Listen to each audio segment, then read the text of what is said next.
नमस्कार दोस्तों, स्वागत है आपका बीपीएससी फाइल्स पर। दोस्तों, जब हम बजट या फिर इकोनॉमिक सर्वे देखते हैं, उसका डेटा देख के लगता है कि बुखार आ गया।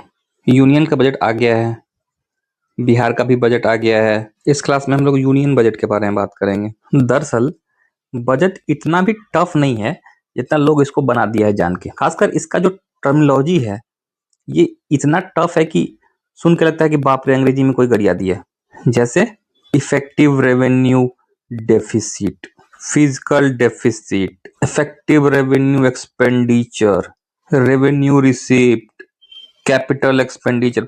बाप रे, लगता है कि एकदम अब हम लोग जैसा गांव देहात का आदमी है उसको कुछ समझ ही नहीं आएगा, तो इसलिए वो बजट से दूर रहता है। वैसे भी जनरली देखिएगा कि जो गांव देहात का आदमी है ना, उसको मतलब नहीं है बजट से, और है भी तो कुछ योजना के बारे में बस वो जानेगा बस। और मतलब का ठेका जो कौन ले लिया है, सो कॉल्ड जो एलाइट क्लास है हमारे यहाँ, वो लोग चाय पे चर्चा करेगा कि कैपिटल एक्सपेंडिचर घट गया है सरकार का। देखो बोला कि नहीं सर, इफेक्टिव कैपिटल एक्सपेंडिचर देखिए, तो गांव देहात के आदमी को समझ में आएगा। मेरा यहाँ प्रयास रहेगा इस क्लास में कि बजट को एकदम इजी तरीके से समझाना, एकदम आसान। देखिए, बजट का जो सिंपल सा मतलब है, सिंपल मीनिंग, वो है इनकम यानी आमदनी, और खर्चा को एक्सपेंडिचर बोलते हैं। इसका हिसाब किताब सामान्य भाषा एग्जाम्पल से इसको समझते हैं। मान लीजिए कि एक स्टूडेंट है, उसका कोई नाम रख दीजिए, जैसे मंगरू नाम का कोई स्टूडेंट है। ये बाहर रहता है, पटना, दिल्ली, ढाका, इस्लामाबाद कहीं रह के पढ़ाई करता है। अब हर महीने का इसका कुछ खर्चा होगा, जैसे कुछ पैसा कुक को देगा, मान लो 2000 कुक को दिया। कुछ आसन राशन का होगा तो 3000 समझो कि आसन राशन लन फन देवानंद का दिया। कुछ पेट्रोल खर्चा होगा ट्रांसपोर्ट का, तो मान लो 2000 ये भी मान लेते हैं दिया। और फिर अदर खर्चा कुछ होगा तो 8000 मान लेते हैं कि और भी अदर खर्चा होगा इसका। टोटल इसका खर्चा हो गया 15000। ये एस्टिमेट है, तो ये हो गया इसका खर्चा। अब ये पैसा आएगा कहाँ से, यानी इसका इनकम। तो मान लो कि इस मंथ इसके घर से 10,000 रुपये आता है, लेकिन इसका खर्चा कितना है 15,000, यानी 5,000 इसको अभी भी चाहिए। तो 5,000 ये कहाँ से मैनेज करेगा? यहाँ ऐसा नहीं है खर्चा कम करेगा, ये तो एकदम कंपलसरी है। तो ये 5,000 क्या करेगा, यार दोस्त सखी सहेली से उधार लेगा और इस बजट को फुलफिल करेगा। ठीक, अब ये मंगरुआ जो 5,000 उधार लिया, ये तो घाटा हो गया एक तरीके से, मतलब वो डिफिसिट में जा गया। उसकी आमदनी 10,000 की है, लेकिन खर्चा 15,000 का है, यानी 5,000 का घाटा लगा उसको। इसी घाटा को अगर हम थोड़ा ऑफिशियल टर्म में बोले तो उसको बजटरी डेफिसिट बोलते हैं। अभी सिंपल से ऐसे समझ जाइए। अब सेम काम गवर्नमेंट भी करती है। गवर्नमेंट कुछ एस्टिमेट बनाएगी कि इस फिनेंशियल ईयर में रक्षा में हम इतना देंगे, डिफेंस में, एजुकेशन में हम इतना देंगे, हेल्थ को हम इतना देंगे, फलाना को हम इतना देंगे, ढिमकाना को इतना देंगे और इतना देंगे। तो मान लो 100 रुपया का वो बजट बनाता है गवर्नमेंट। अब ये 100 रुपया लाएगा कहाँ से? गवर्नमेंट का आमदनी कहाँ से हो गया? ये तो खर्चा हो गया, खर्चा को एक्सपेंडिचर बोलेंगे। तो ये पैसा आएगा कहाँ से? खर्चा का तो वो हिसाब हो गया, अब सरकार के पास पैसा कहाँ से आएगा? उसके लिए ये प्रोविजन बजट में करेगी कि मान लो 15 रुपया हम टैक्स लेंगे, फिर 10 रुपया मान लो जो रेवेन्यू मेरे पास आएगा ये नॉन टैक्स रेवेन्यू आएगा, जैसे चालान उलान काटेंगे उसका मिलेगा, कुछ डिविडेंड मिलेगा हमको, ये सब। कुछ जो मेरे पास सरकारी कंपनी है इसको हम बेच देंगे, तो कुछ रुपया यहाँ से आ जाएगा, और जो बाकी बचे हम लोन ले लेंगे। तो मान लीजिए इन तीनों से सरकार का को 80 रुपया ही मिल रहा है, तो सरकार क्या करेगा, 20 रुपया लोन लेगा। मतलब यहाँ भी सरकार का खर्चा कितना है, 100 रुपया मान लेते हैं, और सरकार का आमदनी कितना हो रहा है, 80 रुपया। 20 रुपया जो है सरकार लॉस में जा रहा है। इसी लॉस को बजटरी डिफिसिट बोला जाता है, हिंदी में इसको बोलेंगे घाटे का बजट। देखिए, बजट को देखने का दो एस्पेक्ट हो सकता है सामान्यतः। एक हम लोग इसको पॉलिटी के एस्पेक्ट में देखते हैं और एक इकोनॉमी में। जब पॉलिटी के कॉन्टेक्स्ट में देखेंगे तो हम क्या देखेंगे कि आर्टिकल क्या होगा, राज्यसभा का क्या रोल होता है, लोकसभा का क्या रोल होता है, प्रेसिडेंट का क्या रोल होगा, मतलब बजट का लीगल एस्पेक्ट। इकोनॉमी के दृष्टिकोण से हम अगर पढ़ते हैं तो हम क्या देखेंगे कि पैसा कहाँ से आया, पैसा कहाँ गया, कितना घाटा लगा, ये सब। इस वीडियो में केवल इकोनॉमी वाला पोर्शन को कवर किया गया। तो बजट क्या हो गया? सरकार के इनकम और एक्सपेंडिचर, इसका पूरा हिसाब किताब। क्योंकि गवर्नमेंट का जो रोल होता है ये एक बहुत वाइड टर्म में होता है, तो केवल खर्चा का हिसाब किताब नहीं होगा। बजट को देखने के बाद हम कह सकते हैं कि आने वाला जो फाइनेंशियल ईयर है, जो वित्तीय वर्ष है, उसमें गवर्नमेंट का पॉलिसी क्या है। बजट को देख के आप अंदाजा लगा सकते हैं कि गवर्नमेंट का डायरेक्शन क्या है, गवर्नमेंट किस चीज पे फोकस कर रहा है। तो आमदनी और खर्चा के अलावा बजट में पॉलिसी का भी हम देख लेते हैं कि गवर्नमेंट का पॉलिसी क्या है या गवर्नमेंट क्या करना चाहती है। बजट को पढ़ने से पहले एक चीज समझ जाइए, थोड़ा टेक्निकल है लेकिन बहुत आसान है। एक जो टर्मिनोलॉजी आप सुनते होंगे वो सुनते होंगे रेवेन्यू बजट, इसको हिंदी में बोलते हैं राजस्व बजट। और अगला जो दूसरा टर्मिनोलॉजी आप देखते होंगे ये देखते होंगे कैपिटल बजट, पूंजीगत बजट। देखिए दोनों का अंतर समझ जाइए।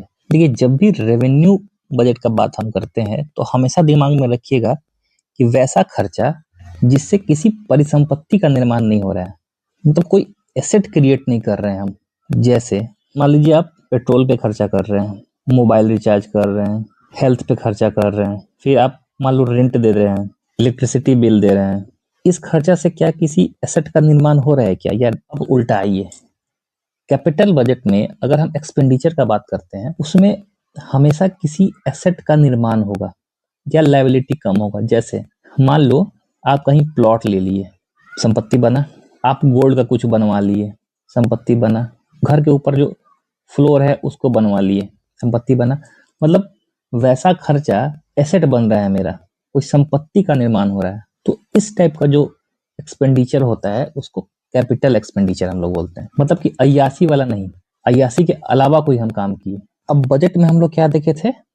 इनकम और एक्सपेंडिचर, यानी रेवेन्यू जो बजट है इसका भी एक्सपेंडिचर होगा और इसका भी इनकम होगा, यानी खर्चा सेम चीज यही होगा।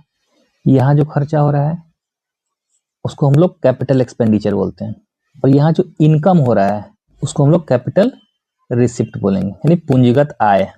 यहाँ होगा पूंजीगत व्यय। और इसी कैपिटल एक्सपेंडिचर को इस सीबीएसई वाला सब कैपेक्स बोलेगा, कैपेक्स, कैपिटल एक्सपेंडिचर। तो हम लोग जैसा गांव देहात के आदमी को लगता है कि बाप रे ई क्या है जी कैपेक्स? कुछ नहीं है, ऐसा खर्चा जिससे पूंजी बन रहा है। ठीक है। कैपिटल रिसिप्ट में क्या हो गया कि इसी के थ्रू हम कोई इनकम जनरेट कर ले रहे हैं, या मान लो कोई लोन ले रहे हैं। क्योंकि गवर्नमेंट जो बजट बनाती है तो ये एक कानूनी प्रक्रिया है। आर्टिकल 112 का यूज होता है यहाँ पे, ये कॉन्स्टिट्यूशन में प्रोविजन है। इसका मतलब जो भी किया जाएगा वो काफी स्ट्रक्चर तरीके में किया जाएगा। तो मोटे तौर पर जब क्लासिफिकेशन किया जाता है बजट को दो भाग में बांट दिया जाता है। एक को हम लोग राजस्व बजट कहते हैं, रेवेन्यू बजट, दूसरे को कैपिटल बजट यानी पूंजीगत बजट। देखिए रेवेन्यू या राजस्व बजट का सिंपल सा मतलब है कि इसमें गवर्नमेंट के ऊपर एसेट और लायबिलिटी का कोई इम्पैक्ट नहीं पड़ता है। एसेट मतलब परिसंपत्ति, ठीक। कैपिटल जो बजट होता है इस पे एसेट और लायबिलिटी पे इम्पैक्ट पड़ता है, सिंपल सा मतलब। रेवेन्यू बजट को हम लोग दो भाग में बांट देंगे। हर जगह आमदनी और खर्चा का बात होगा, तो यहाँ पे देखिए रेवेन्यू जो बजट है तो उसका रिसिप्ट कितना आमदनी हो रहा है, और फिर दूसरा एक्सपेंडिचर। फिर पूंजीगत जो कैपिटल बजट है हम लोग वही करेंगे कि कितना आय हो रहा है और कितना एक्सपेंडिचर हो रहा है। रेवेन्यू रिसिप्ट जो होता है, रिसिप्ट मतलब कि प्राप्ति, जो आय होता है वो। तो रेवेन्यू रिसिप्ट में सरकार का आमदनी कहाँ से होगा? दो तरीके से होगा, एक तो टैक्स के थ्रू होगा, एक होगा नॉन टैक्स के थ्रू। मतलब एक सरकार कर के द्वारा कमाएगी और एक बिना कर के, मतलब कर के अलावा जो आमदनी का है स्रोत उसके थ्रू। तो कर वाले में क्या हो गया? डायरेक्ट टैक्स होगा, फिर इनडायरेक्ट टैक्स होगा। नॉन टैक्स वाला में आमदनी का स्रोत है वो है कैसे? मान लो कि फीस देते हो कुछ भी, यूपीएससी का या फिर किसी भी कॉम्पिटिटिव एग्जाम का, या कोई इंटरेस्ट मिला सरकार को लोन पे, या अलान चलान काटा, या और कोई ग्रांट मिल गया सरकार को। अब रेवेन्यू एक्सपेंडिचर क्या होगा? राजस्व व्यय। सैलरी आप दे रहे हैं, पेंशन दे रहे हैं आप, या कोई सब्सिडी दे रहे हैं, तो इस खर्चा में कहीं पे कोई संपत्ति का निर्माण थोड़ी हो रहा है, कहीं कोई एसेट का निर्माण यहाँ नहीं हो रहा है। बस केवल खर्चा है। कैपिटल रिसिप्ट में गवर्नमेंट कहाँ से कमाएगा? तो मान लो गवर्नमेंट का कोई पीएसयू है, पब्लिक सेक्टर यूनिट है, कोई कंपनी है, सरकारी कंपनी, उसका डिसइन्वेस्टमेंट कर देगा, मतलब उसके शेयर को बेच देगा। फिर कहीं से कोई लोन ले लेगा, तो लोन लेना भी एक तरीके से कैपिटल रिसिप्ट में आता है, इसको थोड़ा सा याद रखिएगा। कैपिटल एक्सपेंडिचर में क्या होगा? मान लो गवर्नमेंट कोई रोड बना दिया, मतलब कोई एसेट बन रहा है या कोई लायबिलिटी है वो रिड्यूस हो रहा है, जैसे हम लोन लिए थे और लोन को वापस दे दिए, जो लायबिलिटी था वो कम हो गया, कैपिटल एक्सपेंडिचर में आएगा। तौर पे बजट जो होता है ये दो तरीके का होगा, एक को हम लोग फुल बजट कहते हैं, दूसरे को हम लोग इंटरिम बजट कहते हैं। फुल बजट मतलब ये पूरे फाइनेंशियल ईयर के लिए। फाइनेंशियल ईयर का क्या मतलब है कि 1 अप्रैल से लेके 31 मार्च 1 अप्रैल से लेके 31 मार्च तक ये फाइनेंशियल ईयर है, तो इस पूरे साल के लिए जो बजट आएगा इसको फुल बजट बोलते हैं। और मान लो कि 3-4-5 महीना के लिए कोई बजट आए तो उसको इंटरिम बजट बोला जाता है। अब सरकार जो ये घाटा का बजट लेके आ रहा है, तो घाटा कितने तरीके का होता है वो हम देख लेते हैं। एक जो घाटा है इसको हम लोग रेवेन्यू डेफिसिट बोलते हैं, यानी राजस्व घाटा। इसका सिंपल सा मतलब होता है रेवेन्यू एक्सपेंडिचर, इसमें उसको माइनस कर देंगे रेवेन्यू रिसिप्ट से, यानी राजस्व व्यय, इसको माइनस कर देंगे राजस्व प्राप्ति। यानी हम पिछले स्लाइड में बताए थे, पीछे मोटा मोटी 2 तरीके का बजट होगा। एक रेवेन्यू बजट हम लोग बोले थे, राजस्व बजट। एक जो टाइप है वो हम लोग बोलते हैं पूंजीगत बजट, यानी कैपिटल बजट। तो राजस्व जो बजट है रेवेन्यू, इसका भी 2 पार्ट हम लोग देखे थे, एक देखे थे एक्सपेंडिचर और एक देखे थे रिसिप्ट। खर्चा एक्सपेंडिचर और रिसिप्ट हो गया आय। तो रेवेन्यू डेफिसिट में क्या होगा कि सरकार का खर्चा 100 रुपया होगा लेकिन आय है 80 रुपया होगा। ये रेवेन्यू के थ्रू आया हुआ आय है, इसमें कैपिटल का कोई रोल नहीं है। तो यहां हम लोग मान लेंगे कि रेवेन्यू डेफिसिट 20 रुपये है। जैसे ये वाला स्लाइड देखिए, यहाँ क्या बताए थे हम, ये रेवेन्यू रिसिप्ट है और ये रेवेन्यू एक्सपेंडिचर है। मान लो सरकार को जो पैसा मिल रहा है रेवेन्यू के थ्रू, ये 80 रुपया है, और सरकार खर्चा कितना कर रही है, इसमें वो वाला खर्चा है जिससे कोई एसेट नहीं बन रहा है, जिससे कोई पूंजी का निर्माण नहीं हो रहा है, ना लायबिलिटी घट रहा है। मान लो सैलरी दे दिया सरकार, पेंशन दे दिया, खर्चा है मान लीजिए 100 रुपया खर्चा कर दे रहा है और 80 रुपया ही आमदनी है, तो लॉस कितना हुआ 20 रुपये का। यानी इस रेवेन्यू बजट में लॉस है, कैपिटल से इसका कोई लेना देना नहीं है। बस सिंपल सा कि रेवेन्यू इनकम कम है और खर्चा ज्यादा है। अब दूसरा है फिजिकल डेफिसिट, इसको हम लोग राजकोषीय घाटा बोलते हैं। राजकोषीय घाटा, देखिए इसका क्या मतलब होता है, इसका सीधा सा मतलब है कि हम टोटल एक्सपेंडिचर लेंगे, मतलब सरकार का कुल व्यय जो है, कुल व्यय में क्या होगा कि रेवेन्यू एक्सपेंडिचर भी लेंगे, यानी राजस्व व्यय, प्लस इसमें हम कैपिटल एक्सपेंडिचर भी लेंगे, कैपेक्स, यानी पूंजीगत व्यय, उसको माइनस कर देंगे टोटल रिसिप्ट से, मतलब कुल प्राप्ति। इस कुल प्राप्ति में क्या होगा, कैपिटल रिसिप्ट होगा प्लस रेवेन्यू रिसिप्ट होगा, यानी पूंजीगत आय है वो होगा और राजस्व आय वो होगा। एक्सेप्ट करेंगे ये उधारी, यानी जो सरकार बोरो करेगा कहीं से पैसा, वो इसमें काउंट नहीं करेंगे, यानी कोई उधारी चाहे घर से लिए या बाहर से हम काउंट नहीं करेंगे। अब देखिए इफेक्टिव रेवेन्यू डेफिसिट क्या होता है, हिंदी में इसको बोलते हैं प्रभावी राजस्व घाटा। ठीक, रेवेन्यू डेफिसिट हम लोग क्या देखे थे, सरकार का वैसा खर्चा जिससे कोई एसेट नहीं बन रहा है, कोई संपत्ति नहीं बन रहा है। सरकार सैलरी दे रहा है, पेंशन दे रहा है, पेट्रोल, मंत्री जी लोग का विदेश यात्रा, ये सब, और सरकार का जो आमदनी है रेवेन्यू रिसिप्ट ये 80 रुपया है, यानी 20 रुपया है जो रेवेन्यू डेफिसिट में है सरकार, राजस्व घाटा। ठीक, इफेक्टिव में क्या हो जाएगा कि जो 100 रुपया हम खर्चा किए हैं, इसमें से 18 रुपया हम दे दिए थे स्टेट को, कोई हाईवे बनाने के लिए, कोई ब्रिज बनाने के लिए, यानी कि टेक्निकली जो 100 रुपया हम रेवेन्यू एक्सपेंडिचर में लगाए हैं उसमें से 18 रुपया का तो संपत्ति का निर्माण हो रहा है। अरे सैलरी दिए, पेंशन दिए, विदेश यात्रा दिए, पेट्रोल भरवाया, सरकार 100 रुपया काम किया ना, तो इसमें से 18 रुपया जो हम स्टेट को दिए, स्टेट तो उससे एसेट बनवाया ना, तो 18 रुपया टेक्निकली तो रेवेन्यू में नहीं जाएगा, इससे तो कैपिटल हो रहा है गेन, ये कैपिटल एक्सपेंडिचर में जाना चाहिए। यानी 20 रुपया जो सरकार रेवेन्यू डेफिसिट में जा रहा था, इसमें माइनस कर देंगे 18 रुपया, तो कितना जाएगा 2, यानी इफेक्टिव रेवेन्यू डेफिसिट मात्र 2 रुपया हुआ।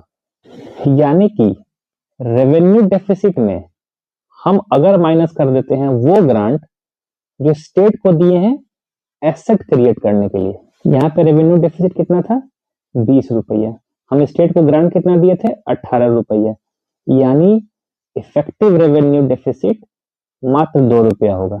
अब देखिए प्राइमरी डेफिसिट, इसको हिंदी में बोलते हैं प्राथमिक घाटा। एक किस चिड़िया का नाम है देखिए, इसमें हम लेंगे फिजिकल डेफिसिट को यानी राजकोषीय घाटा को, उसमें माइनस कर देंगे नेट इंटरेस्ट लायबिलिटी को, सरकार कहीं से उधार लिया उसको फिजिकल डेफिसिट है उसमें से माइनस कर देंगे। इन चारों को थोड़ा सा भी समझ में आ गया होगा तो जो अभी का जो डेटा है 2026 वाला जो बजट है उसमें इस डेटा को एग्जांपल के साथ हम लोग देख लेंगे। देखिए जैसे देखिए यहाँ ये इस बार के बजट का है, ये देखिए राजकोषीय घाटा फिजिकल डेफिसिट इस बार कितना है 4.3, रेवेन्यू डेफिसिट कितना है 1.5, प्राइमरी डेफिसिट 0.7। ये वाला जब टेबल देखेंगे हम लोग इस क्लास में नहीं अगले वाले में अच्छे से क्लियर हो जाएगा, एग्जाम्पल के थ्रू देख लेंगे। तो बजट का टर्मिनोलॉजी था 2026-27 का, जब हम लोग बजट देखेंगे नेक्स्ट में तो ये और क्लियर हो जाएगा। वीडियो देखने के लिए आपका बहुत बहुत धन्यवाद। इस वीडियो में कोशिश किए हैं कि बहुत ईजी तरीके से हम बजट को रखें, उसका जो टर्मिनोलॉजी है जो देखने में बहुत टफ लगता है लेकिन एक्चुअल में उसको समझिएगा तो ये कुछ नहीं है, बस कितना आ रहा है और कितना जा रहा है, इसी के बीच का जो अंतर इसको फैंसी तरीके से बोल दिया गया बस। तो नेक्स्ट जो क्लास हम देखेंगे उसमें 2026-27 का जो एक्चुअल बजट है उसको देखेंगे और वो केवल देखेंगे जो मेन पॉइंट है जो एग्जाम के लिए इम्पोर्टेंट है, वो भी बहुत इजी तरीके से देखेंगे, इजी एक्सप्लेनेशन उसका भी रहेगा कि किसी को भी समझ में आ जाए। ठीक, अगर ये वीडियो अच्छा लगा तो लाइक कर दीजिएगा और सब्सक्राइब कर लीजिएगा। मिलते हैं अगले क्लास में। जय हिंद।